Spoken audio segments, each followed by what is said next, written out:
ચાલો વિદ્યાર્થી મિત્રો, સત્યમ સ્કૂલમાં આપનું સ્વાગત છે. સામાજિક વિજ્ઞાન ધોરણ 7 પાઠ 2 દિલ્હી સલ્તનત. તેના વિશે આપણે દિલ્હી સલ્તનતના શાસકો અને તેના વંશજો વિશે આપણે અગાઉના વિડીયોમાં જોયું. ગુલામ વંશ, તુગલક વંશ, સૈયદ વંશ, તેના વિશે આપણે જાણકારી મેળવી. તેના પછી રાજ્ય વ્યવસ્થા. તો રાજ્ય વ્યવસ્થામાં કેન્દ્રીય શાસન, પ્રાંતીય શાસન અને સ્થાનિક શાસન ત્યાં સુધી આપણે જોયું. તેના પછી છે બાળકો કિલ્લા અને અન્ય બાંધકામ. દિલ્હી સલ્તનતની સ્થાપનાથી ભારતીય ઇસ્લામિક શૈલીના સ્થાપત્યોના નિર્માણની શરૂઆત થઈ. દિલ્હી સલ્તનત સમયગાળા દરમિયાન કિલ્લાઓ, મસ્જિદો, મકબરા, મકાનો, બગીચા, દરવાજા, મિનારાઓ વગેરે જેવી સ્થાપત્ય કલાની દ્રષ્ટિએ નોંધપાત્ર કૃતિઓ તૈયાર થઈ. તો બાળકો કિલ્લાઓ અને અન્ય બાંધકામ. તો એ સમયમાં કેવા પ્રકારના કિલ્લાઓ અને અન્ય બાંધકામો કેવા થયા હતા તેના વિશે છે. તો દિલ્હી સલ્તનતની સ્થાપનાથી ભારતમાં ભારતીય ઇસ્લામિક શૈલીના સ્થાપત્યના નિર્માણની શરૂઆત થઈ. તો દિલ્હી સલ્તનતના સમયગાળા દરમિયાન કિલ્લાઓ, મસ્જિદો, મકબરા, મકાનો, બગીચા, દરવાજા, મિનારાઓ વગેરે જેવા સ્થાપત્ય કલાની દ્રષ્ટિએ નોંધપાત્ર કૃતિઓ તૈયાર થઈ.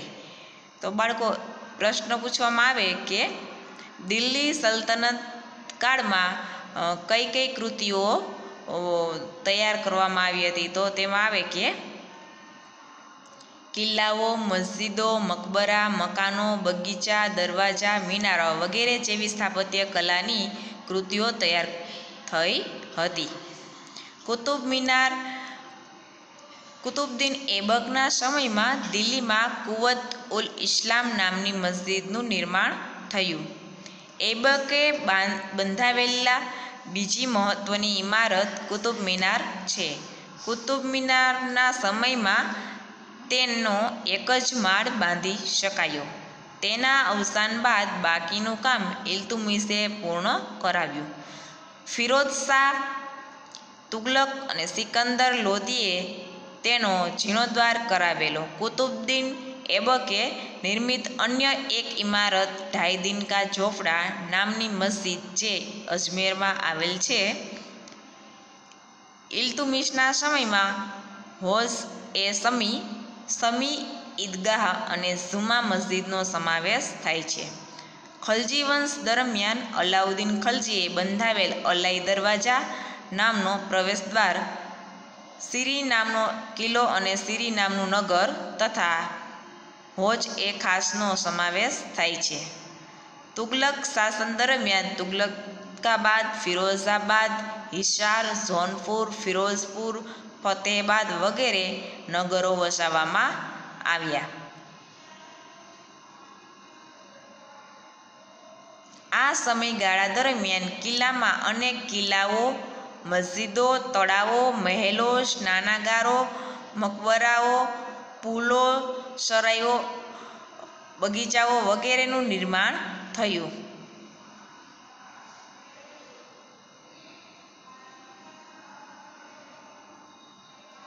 તો બાળકો, દિલ્હી સલ્તનતમાં તેના વિશે આપણે જોયું. તેના પછી છે કુતુબુદ્દીન ઐબકના સમયમાં દિલ્હીમાં કુવત ઉલ ઇસ્લામ નામની મસ્જિદનું નિર્માણ થયું.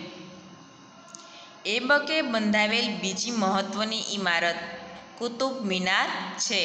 તે આપણે ચિત્રમાં જોઈ શકાય છે. તે 5 માળનું છે. કુતુબ મિનાર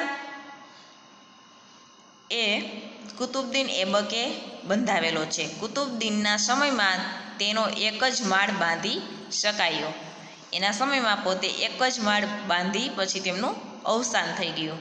પછી બાકીનું કામ ઇલ્તુત્મિશે પૂર્ણ કર્યું અને ફિરોઝ શાહ, તુગલક અને સિકંદર લોદીએ તેનો જીર્ણોદ્ધાર કરાવેલો. તો કુતુબ મિનારનો જીર્ણોદ્ધાર કોણે કરાવેલો? ફિરોઝ શાહ, તુગલક અને સિકંદર લોદીએ. કુતુબુદ્દીન ઐબકે નિર્મિત અન્ય એક ઇમારત પણ છે, તેનું નામ છે ઢાઈ દિનકા ઝોપડા અને તે અજમેરમાં આવેલી છે. આ ઢાઈ દિનકા ઝોપડા એ પણ કુતુબુદ્દીન એબકે બનાવેલી. ઇલ્તુમિશના સમયમાં હોશ એ શમી ઈદગાહ અને જુમા મસ્જિદનો સમાવેશ થાય છે. ખલજી વંશ દરમિયાન અલાઉદ્દીન ખલજીએ બંધાવેલ અલાઈ દરવાજા નામનો પ્રવેશદ્વાર, શીરી નામનો કિલ્લો અને શીરી નામનું નગર તથા હોશ એ ખાસનો સમાવેશ થાય છે.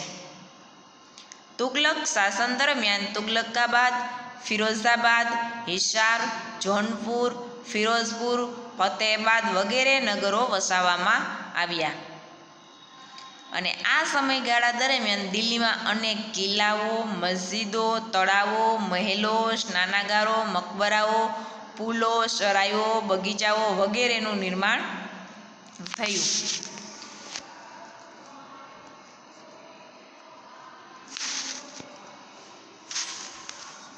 લોદી વંશ દરમિયાન મકબરાઓ અને મસ્જિદોનું નિર્માણ થયું, જેમાં બંદે ખાનનો ગુંબઝ, બડા ગુંબઝ, મોઠની મસ્જિદ અને શિહાબુદ્દીનનો મકબરો મુખ્ય છે.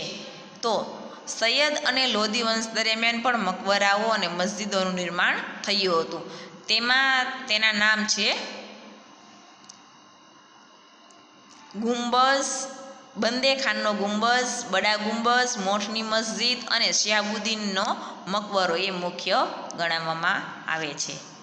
તો બાળકો, આ હતું કુતુબ મિનાર અને ઢાઈ દિનકા ઝોપડા વિશે આપણે માહિતી મેળવી. તેના પછી છે વિજયનગર સામ્રાજ્ય. તુગલક વંશના નિર્બળ સુલતાનોના સમય દરમિયાન દિલ્હી સલ્તનતના વિઘટનની પ્રક્રિયાનો પ્રારંભ થયો. સૈયદ વંશ અને લોદી વંશ દરમિયાન આ પ્રક્રિયા ઝડપી બની. તૈમૂરના આક્રમણના કારણે પણ સ્થિતિ વધુ વણસી હતી. આ બધી પરિસ્થિતિના કારણે ઉત્તર અને દક્ષિણ ભારતમાં અનેક પ્રદેશો સ્વતંત્ર થયા, જેમાં વિજયનગર, બહમની, માળવા, મેવાડ, બંગાળ, જૌનપુર વગેરેનો સમાવેશ થાય છે. અહીં આપણે વિજયનગર અને બહમની રાજ્ય વિશે થોડી વાત કરીશું. તો બાળકો, વિજયનગરનું સામ્રાજ્ય ઈસવીસન 1206 થી ઈસવીસન 1290 સુધી હતું. તુગલક વંશના નિર્બળ સુલતાનોનો સમય દરમિયાન દિલ્હી સલ્તનતના વિઘટનની પ્રક્રિયાનો પ્રારંભ થયો અને સૈયદ વંશ અને લોદી વંશ દરમિયાન આ પ્રક્રિયા ઝડપી બની. સૈયદ વંશ અને લોદી વંશ જ્યારે હતો ત્યારે એની પ્રક્રિયા ઝડપથી બની ગઈ. તૈમૂરના આક્રમણના કારણે પણ સ્થિતિ વણસી એટલે વધારે ખરાબ બની. આ બધી પરિસ્થિતિના કારણે ઉત્તર અને દક્ષિણ ભારતમાં અનેક સ્વતંત્રતા થયા, જેમાં વિજયનગર, બહમની, માળવા, મેવાડ, બંગાળ, જૌનપુર વગેરેનો સમાવેશ થાય છે. અહીં આપણે વિજયનગર અને બહમની રાજ્ય વિશે થોડી વાત કરીશું, તો તેના વિશે વધારે ચર્ચા કરીશું.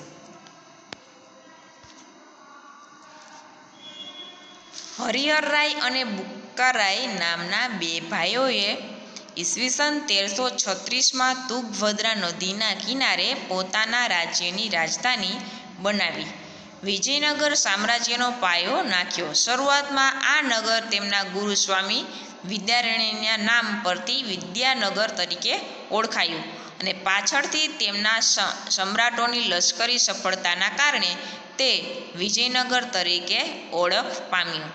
હરિહરરાય અને બુક્કરાય સંગમ વંશના રાજા હતા. વિજયનગર સામ્રાજ્ય સંગમ વંશ, સાલુ વંશ, તુગલક વંશ તેના રાજ્યો હતા, જેમાં હરિહરરાય અને બુક્કરાય નામના બે ભાઈઓએ તુંગભદ્રા નદીના કિનારે પોતાના રાજ્યની રાજધાની બનાવી અને વિજયનગર સામ્રાજ્યનો પાયો નાખ્યો. તો વિજયનગર સામ્રાજ્યનો પાયો કોને નાખ્યો? તો હરિહરરાય અને બુક્કારાયે. શરૂઆતમાં આ નગર તેમના ગુરુ સ્વામી વિદ્યારણ્યના નામ પરથી વિદ્યાનગર તરીકે ઓળખાયું. શરૂઆતમાં પહેલાં વિજયનગર એ વિદ્યાનગર તરીકે ઓળખાતું હતું, પરંતુ તેના નામ પર આ બંને ભાઈઓએ વિજયનગર નામ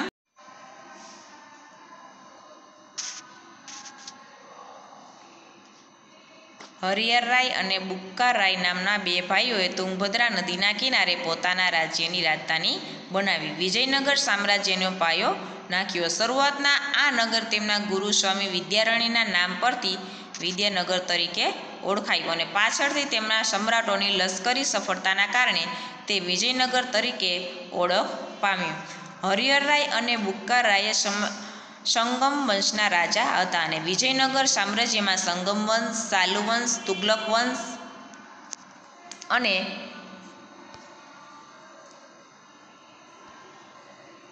અરિવિંડુ વંશ શાસન હતું. હરિહરરાય પ્રથમ અને બુક્કરાયે નાના રાજ્યને સામ્રાજ્ય બનાવવા મહત્વનું યોગદાન આપ્યું.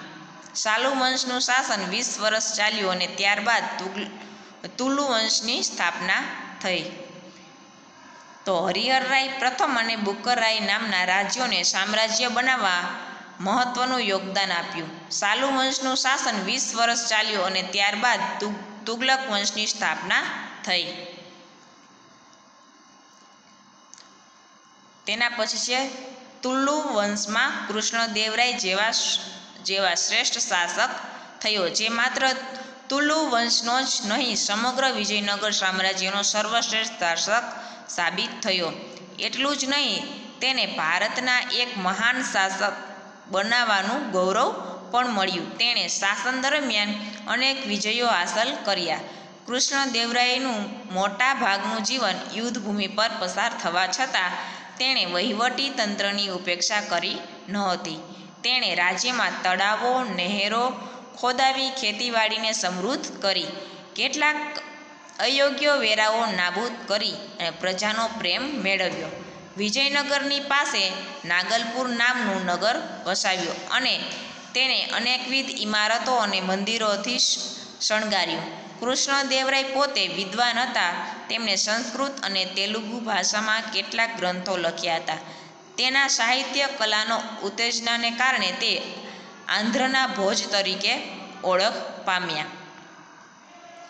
તો બાળકો, તુલુ વંશમાં કૃષ્ણદેવરાય જેવા સર્વશ્રેષ્ઠ રાજા થઈ ગયા અને તે તુલુ વંશનો જ એક નહીં પણ સમગ્ર વિજયનગર સામ્રાજ્યનો સર્વશ્રેષ્ઠ શાસક સાબિત થયો.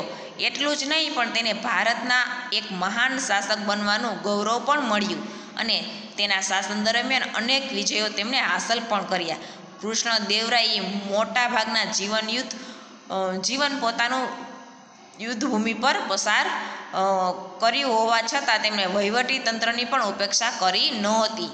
તેમણે અનેક રાજ્યોમાં તળાવો, નહેરો ખોદાવીને ખેતીવાડીને સમૃદ્ધ કરી, તો કેટલાક અયોગ્ય વેરાઓ પણ તેમણે નાબૂદ કરાવ્યા અને વિજયનગર પાસે આવેલ નાગલપુર નામના ગામ પણ તેમણે વસાવ્યું અને તેને અનેકવિધ ઇમારતો અને મંદિરોનું પણ શણગાર્યા. કૃષ્ણદેવરાય પોતે વિદ્વાન હોવા છતાં તેમણે સંસ્કૃત અને તેલુગુ ભાષામાં કેટલાક ગ્રંથો પણ લખ્યા હતા અને તેના સાહિત્ય કલાનો ઉત્તેજનાને કારણે તે આજે આંધ્રના ભોજ તરીકે ઓળખ પામ્યા છે.